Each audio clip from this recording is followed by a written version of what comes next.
Ini adalah film berjudul Farouk Umar atau singkatnya juga bisa kadang-kadang disebut sebagai film Umar dan disutradarai oleh seorang bernama Hatem Ali yang pertama kali tayang itu di tahun 2012. Dan isinya itu tentang biografi dari sosok Umar bin Khattab, salah seorang sahabat Nabi yang mana juga merupakan figur yang sangat penting dalam sejarah perkembangan Islam di dunia gitu. Karena beliau karena beliau pernah menjabat sebagai khalifah setelah Abu Bakar As-Siddiq.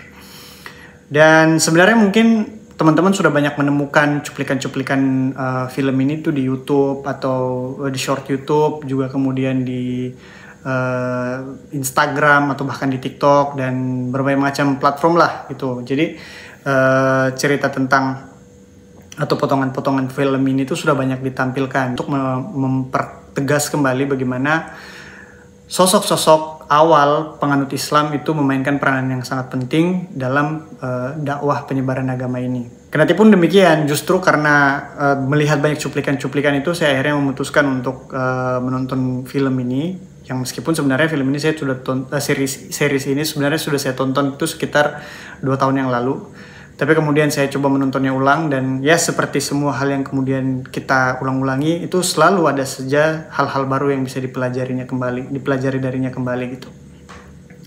Dan menurutku film ini juga series ini tuh sangat pas untuk ditonton pas lagi kayak momen-momen sekarang, momen-momen Ramadan gitu. Jadi vibes-nya pas aja gitu. Dan ini bagi saya sendiri kenapa menjadi sesuatu yang menarik, karena dia menjadi semacam sarana belajar untuk memahami Islam itu dengan cara yang cukup populer gitu. Kalau misalnya belajar kitab, mungkin di tradisi pesantren yang banyak ulama lakukan, ya itu juga tentu perlu kita kerjakan gitu. Tapi dengan segala kesibukan yang ada, sebagai orang yang ingin tetap dekat dengan agama, menonton film ini dengan segala kritiknya, itu menurutku merupakan salah satu jalan yang cukup mudah untuk ditempuh bagi kita yang baru mau belajar agama.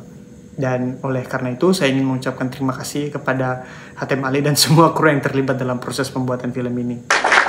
Seperti yang saya katakan tadi, sebenarnya film ini tuh punya banyak episode, tetapi ada satu bagian di episode pertama itu yang menurutku keren sekali. Ya, ini pas bagian pidatonya Umar bin Khattab ketika dia menjadi seorang khalifah. Sepertinya itu scene-nya mereka selesai menunaikan ibadah haji dan Umar bin Khattab memberikan pidato tentang apa yang dia bakal lakukan ketika memimpin masyarakat muslim pada waktu itu gitu. Dan dia dalam pidato itu benar-benar menekankan bahwa dia bakal menjadi seorang pemimpin yang berusaha untuk mengajak masyarakatnya menjadi muslim yang lebih taat atau makhluk yang lebih taat kepada Sang Pencipta dengan mengikuti aturan-aturan yang ada di dalam Al-Quran dan Sunnah gitu. فمن كان على أمر من أمور المسلمين فليتق الله فيهم. Apa yang menurutku mengena di dalam scene itu adalah betapa banyak umat muslim pada zamannya Umar ketika dia menjadi khalifah gitu. Orang yang melakukan ibadah haji, di situ tidak ada scene di mana penyembahan Lata dan Uzza yang mana merupakan berhala di sekitar Ka'bah itu masih dilakukan. Udah selesai proyek untuk menguasai Mekah dan wilayah Masjidil Haram sepertinya sudah steril dari berhala-berhala. Ini menariknya gitu, karena kalau kita nonton filmnya secara full, maka kita bakal tahu dan bakal melihat bagaimana keadaan awal ketika Islam itu baru turun, yang dalam hal ini dalam konteks sejarahnya merupakan satu agama yang turun di tengah-tengah masyarakat Arab, lebih khususnya itu adalah orang-orang Quraisy yang sangat bangga terhadap kepercayaan nenek moyang dan punya perasaan nasionalisme yang kuat terhadap suku Quraisy dan khalifah kabilah-kabilah mereka gitu. Tetapi kemudian di series ini ada satu episode, sepertinya episode 2 kalau saya nggak salah, ketika orang-orang itu mulai bertanya-tanya tentang sikap Abu Bakar As-Siddiq, salah seorang sahabat yang kemudian juga menjadi khalifah sebelum Umar bin Khattab. Dia ini merupakan seorang yang pemuka Quraisy yang sangat dihormati pada masa itu, tetapi tiba-tiba dia ini mulai jarang nih ngumpul-ngumpul bersama para pemimpin-pemimpin klan dari suku Quraisy yang lain gitu. Jadi orang-orang mulai pada bertanya kemana perginya Abu Bakar gitu kan. Dan menurutku di momen-momen ini tuh merupakan sesuatu yang sangat reflektif bagi kita tentang apa yang disebut dengan hijrah gitu. Kita tahu bahwa Abu Bakar merupakan salah seorang sahabat yang paling awal percaya kepada kenabian Nabi Muhammad dan mengikuti jalan tersebut. ولكني الآن في مشغلة وفيكم غنى. ما بال أبي بكر قد هجر مجالسنا منذ حين. Tidak mudah untuk menjadi seperti Abu Bakar gitu, karena apa yang Abu Bakar lakukan menghindari kebiasaan dia untuk nongkrong dan mendiskusikan urusan-urusan masyarakat Quraisy bersama para pemimpin-pemimpin Quraisy yang lain dengan cara pandang yang sangat kadang-kadang sangat culas gitu, tidak lagi dia lakukan di momen tersebut, dan orang-orang itu mencari dia gitu ya, karena melalui film ini, entah itu karena penulisnya atau produsernya dan semua yang terlibat itu sepertinya ingin memberikan semacam penekanan bahwa untuk menjadi seorang yang mukmin itu kita harus benar-benar benar-benar menunjukkannya itu dalam bentuk perlakuan atau pernyataan sikap yang tegas gitu, bukan cuma sekedar mengaku-mengaku terus kemudian membayangkan bahwa kita atau merasa bahwa kita telah menjadi seorang Islam dan selesai. Enggak, menjadi seorang mukmin adalah menyatakan sikap dengan tegas. وأن الإيمان ليس بالتمني ولكنه بالحقائق. Itu tuh mengingatkan saya dengan apa yang lagi viral belakangan ini tentang PNS. Ya, teman-teman tahu ada dua hal tentang PNS yang mungkin lagi viral. Itu pertama gara-gara soal penundaan pengangkatan teman-teman PNS yang membuat banyak orang berdemo dan merasa itu sebagai satu tindakan yang tidak adil. Lalu kemudian diusul dengan usul dari kepala BKN untuk membujuk tempat bekerja mereka yang lama untuk menerima kembali orang-orang ini sampai mereka diangkat, teman-teman yang telah lulus CPNS itu. Menurutku itu kayak ketidakmengertian terhadap keadaan di lapangan gitu kan.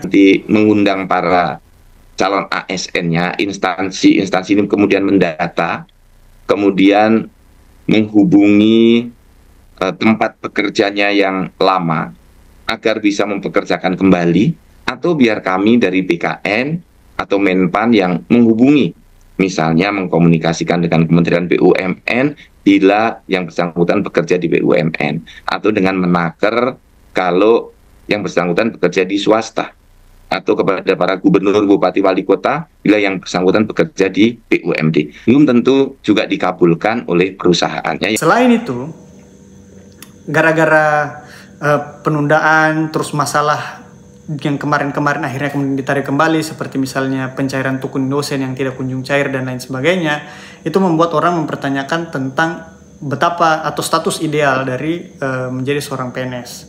Nah, di tengah-tengah kritik atau dekonstruksi terhadap privilege dari PNS ini, ada satu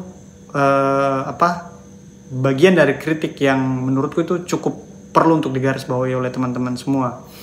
Saya tidak bilang bahwa PNS itu buruk dan sebagainya, enggak. Saya mungkin juga merupakan satu orang yang bercita-cita untuk menjadi bagian dari situ suatu hari nanti. Tetapi ada satu kritik di situ yang bilang bahwa orang yang menjadi PNS itu sebenarnya orang-orang cerdas gitu. Orang-orang yang punya kemampuan berpikir dengan bagus. Dan apalagi di anak-anak muda sekarang, Gen Z, mereka punya skill dan mungkin punya visi untuk memperbaiki keadaan dari dalam. Nah, problemnya adalah ketika mereka mencoba untuk melawan arus, ada banyak meme yang bilang kalau akhirnya mereka terbawa arus gitu dan menjadi tidak mengubah apapun, tidak berkontribusi apapun terhadap perbaikan sistem. Hal itu dikarenakan karena kuatnya budaya senioritas yang kadang-kadang sangat tidak masuk akal di lingkungan mereka bekerja. Ya, kita tidak tahu itu seperti apa, tetapi itu adalah yang kita sampai ke kita gitu kan. Ini tuh sangat disayangkan karena apa gunanya anak-anak muda yang punya banyak skill, tetapi kemudian ketika akhirnya mereka terbawa arus dan menyerah untuk mengubah keadaan, itu tidak bakal menghasilkan apapun gitu. Ya, jadi akhirnya mimpi untuk menciptakan generasi emas, sebuah surplus tenaga kerja yang begitu banyak dan ahli, itu ya akhirnya nggak bisa dicapai dengan begitu mudah gara-gara yang ahlinya itu dipaksa untuk berpikir seperti orang yang tidak ahli tapi sok tahu gitu ya. Hal ini itu justru harus kita akui sebagai satu kerugian besar terhadap negara ini. orang-orang yang tidak paham, yang akhirnya kemudian harus menjabat sebagai pemimpin, dan ya mungkin gara-gara kekuatan politik dan lain sebagainya yang akhirnya memanfaatkan tenaga-tenaga muda itu untuk kerja-kerja yang sebenarnya nggak masuk akal gitu, yang sebenarnya bisa jadi cut pasti, hanya dibuat seolah-olah sibuk supaya mereka capek dan tidak banyak protes lalu mengikut arus saja gitu. Sedihnya adalah saya kemarin ketemu di Quora itu tentang ada satu cerita tentang mengapa Cina itu maju sekali. Di situ dikatakan kalau salah satu penyebabnya adalah banyak orang-orang cerdas di badan pemerintahan mereka yang mana itu punya IQ antara 140 sampai 160. Sangat jenius dan mereka mengabdikan dirinya untuk public service di pemerintahan. Bayangkan kalau pemerintah kita atau birokrasi kita diisi oleh orang-orang dengan kecerdasan seperti itu yang mau untuk membuat semuanya itu lebih sederhana gitu. Semuanya lebih sederhana, lebih efisien karena keuntungan itu bakal didapatkan dengan sesuatu yang lebih efisien. Contoh misalnya birokrasinya Singapura, ya kan udah terbukti kenapa kemudian seorang pengusaha Indonesia membuka Indonesia Airlines itu bukan di Indonesia tapi di Singapura karena efisien gitu. Jadi Singapura itu mencari untungnya lewat itu, bukan efisiensi anggaran ya, tapi efisiensi birokrasi gitu loh. Melalui video ini saya sebenarnya ingin memberi semangat kepada teman-teman untuk jangan berhenti. Ya tentu memang untuk hijrah dari satu keadaan yang jahiliyah ke keadaan yang terang benderang itu memang diperlukan pengorbanan. Pun kayaknya kalau kita berkaca di sahabat-sahabat seperti juga ada di seriesnya Umar, mereka itu benar-benar mengorbankan banyak hal, mengorbankan kenikmatan, mengorbankan safety mereka untuk cita-cita yang lebih besar gitu. Makanya kalau kita bertanya kenapa mereka bisa dan kita tidak, mungkin gara-gara ini nih, gara-gara sebenarnya sama-sama tidak nyaman. Kita mungkin tidak nyamannya adalah dipindahin, dimutasi ke pelosok kan. Tapi dulu ketika memperjuangkan kayak Abu Bakar dan ketika Umar juga akhirnya memeluk Islam, atau kayak Bilal yang memeluk Islam, itu mereka mempertaruhkan nyawanya gitu, yang bukan cuma dimutasi, mereka bisa mati kapan aja pada saat itu juga. Makanya kenapa sahabat-sahabat Rasul pada masa itu mereka tidak minta kenikmatan di dunia. Ketika mereka ingin mengubah, yang mereka minta itu adalah balasan di akhirat dengan keadaan yang lebih baik gitu. Man rabbuka al-ana ya Bilal? Allahu Rabbi wa Muhammadun Nabi wal Islamu dini. Anta takfura bihaula.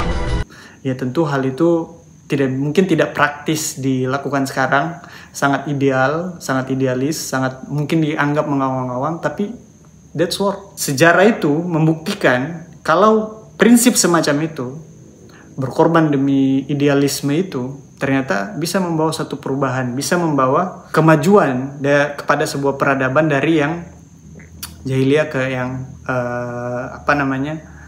yang terang benderang gitu. Menurutku itulah salah satu alasan kenapa kayaknya kita harus nonton film ini atau series ini selama Ramadan, agar supaya ketika kita sudah selesai Ramadan, Lebaran, kita benar-benar bisa berhijrah dan berani mengatakan tidak, atau berani melawan ketika ada senior-senior yang tidak masuk akal menyuruh-nyuruh gitu, dan ingin terus melanjutkan kebusukan yang ada di kantor mereka sehingga semua urusan di negara ini tidak jelas gitu kan. Oke, sekian dulu. Kalau misalnya teman-teman ada yang mau komen tentang pengalaman mereka ketika mereka berjuang dan sebagainya, mungkin bisa saling menyemangati di kolom komentar. Terima kasih atas perhatiannya. Wabillahi taufiq wal hidayah. Wassalamualaikum warahmatullahi wabarakatuh. Selamat berpuasa.